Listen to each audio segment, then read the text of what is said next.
우리 정부의 재정으로 문제를 푸는 것도 하나의 방법이라고 봅니다. 과거 위안부 문제에 관해서 김영삼 정부가 이런 정책을 추진했습니다. 그래서 위안부 문제에 관해서 일본은 그 사실을 인정하고 또 사죄 반성을 하고 또 후대에 제대로 교육을 해라라고 한 요구를 하면서 우리 할머니들의 문제는 말해 보상 문제는 우리 정부가 알아서 하겠다 이렇게 선언을 멋있게 한 적이 있었죠. 이게 말하자면 김영삼 포뮬러라고 합니다. 부르고 싶습니다만은 이런 방식도 없지는 않다 이렇게 봅니다. 사실 중국의 일본에 대한 전후처리 외교는 이렇게 했던 겁니다. 이덕보원이라고 해서 중국의 지도자들은 일본에게 우리는 배상을 요구하지 않겠다. 너희들 인민들도 전쟁하느라고 얼마나 고생을 했느냐. 우리가 배상을 요구하게 되면 너희들 국민들이 결국 고통스럽기 때문에 우리는 배상을 포기하겠다. 그 대신 잘못을 인정해라. 그리고 우리는 과거를 잊지 않겠다. 이렇게 끝냈단 말이죠. 중국의 대일 전후처리 외교는 이렇게 배상을 포기하는 방식으로 진행됐고 그거에 대해서 일본은 ODA라고 하는 정부 개발 원조를 대대적으로 중국에게 지불하는 방식으로 맞교환이 이루어졌다 이렇게 보이는데 우리도 뭐 이렇게 못할 게 없다 이렇게 생각합니다. 그래서 정치적으로 결단을 하면은 이 문제도 해결될 수 있다. 그래서 저는 네 가지 중에 2번이든 3번이든 4번이든 어느 것이든 결단을 하게 되면은 징용 문제는 풀릴 수 있다 이렇게 생각을 하고 그렇게 되면 한일 관계 개선의 모멘텀이 이루어질 것이다 이렇게 생각을 합니다. 그 다음에 한반도 프로세스 전체적으로 보면은 징용 문제 없이 한일 관계 개선이 가능할까? 저는 어렵다고 봅니다. 그리고 좀 장기적으로 보면은 이 평화 프로세스에 일본의 건설적인 역할을 우리가 견인할 필요가 있다고 생각합니다. 일본은 방관자가 아닙니다.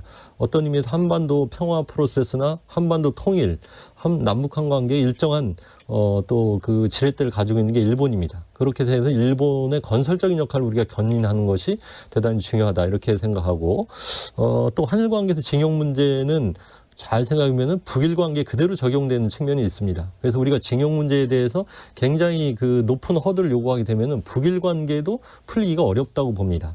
그래서 결국 2002년에 평양 선언이라고 하는 것이 북일 관계의 하나의 그 기본이 되어 있는데 이 그 평양 합의에 입각한 북일 관계 정상화가 이루어지기 위해서는 징용 문제가 어떤 식으로든 우리의 손으로 좀 해결되는 것이 저는 바람직하다 이렇게 보고 있다는 것이죠. 그러면 마지막으로 그럼 한일 관계를 길게 보면은 미래 비전을 어떻게 우리는 수립해야 되느냐 하는 점에서 좀 생각해 보고 싶은데 제가 보기에 21세기 중반까지의 이 아시아태평양 전체 이 국제관계를 놓고 보면은 미중의 전략적인 대결 관계 속에 한일 관계는 놓일 거라고 봅니다. 마치 이것은 냉전 체제 하에서 서유럽이 미소 이념 대결, 군사적 대결 속에 그 중간에서 위치했던 것과 같은 거라고 저는 봅니다.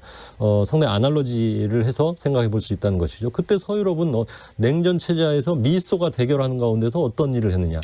특히 독불 간의 역사 화해, 또 독일과 프랑스 간의 역사 화해를 통해서 역사 문제를 극복하고 EU를 하나의 경제 공동체로 만들어내는 그런 역할을 했죠. 말하자면은 미소 냉전 체제에서 유럽을 평화와 번영의 공동체로 만들어내는 역할을 했고 그것을 주도한 것이 독불 관계다 이렇게 볼 수가 있습니다.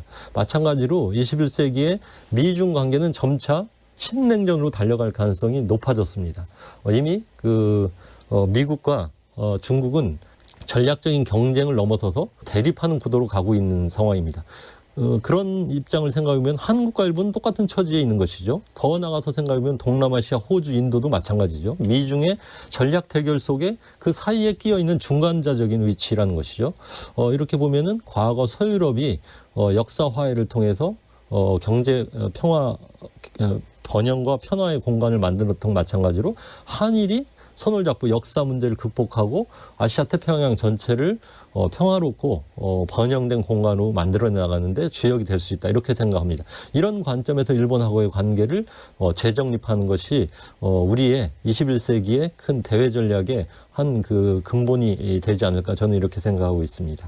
지금까지 스가 총리 제2의 아베인가 모멘텀인가 한일관계 전망이라는 주제로 이원덕 국민대학교 일본학과 교수의 세미나를 함께 들어봤습니다. 김성희 리포터 수고 많으셨습니다. 고맙습니다. 오늘 경제 세미나는 여기까지입니다.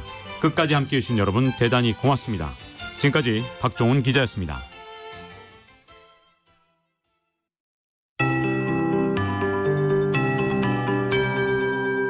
KBS 58분 날씨.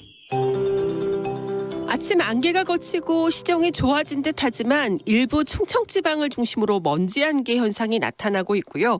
오늘 새